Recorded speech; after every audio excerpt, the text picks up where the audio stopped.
Hey guys, Dave, Northeast Edible. So we're part 3 of our pruning series about transforming a whip into a full-size tree. And so right now, so you're looking at basically the whip was cut with the heading cut right at 4.5, 5 feet tall. And you can see those branches came out laterally there.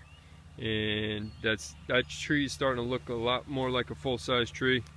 And then we'll zoom over to this guy here, and what we see here with this tree, that tree looks like your typical apple tree that you find in somebody's yard. You can see kind of the heading cut was probably made right in here, right in this crotch, and that made all the branches separate and go out laterally,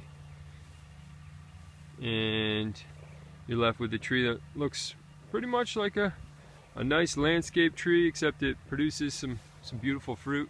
You can see a couple apples there, a couple apples up there. Tree this old, it's probably, you can see some apples there, right there. So this tree is probably about 6 years old or so, and looks great, looks nice and healthy.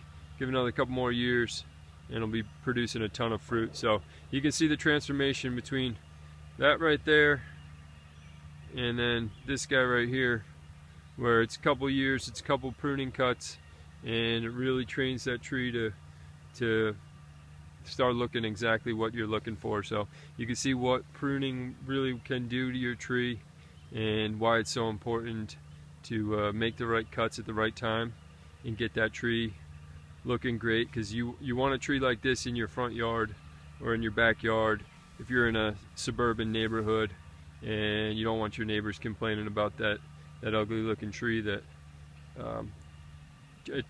attracts critters and whatnot. So you want your neighbors loving your apple trees and pruning those trees up nice, and then you can go ahead and give some apples to your neighbor, and he'll love you for it. So Dave, Northeast Edible, plant a tree like this in your yard. Actually plant a tree like that in your yard, and a couple years later it turns into this. So Dave, Northeast Edible, have a great day, guys.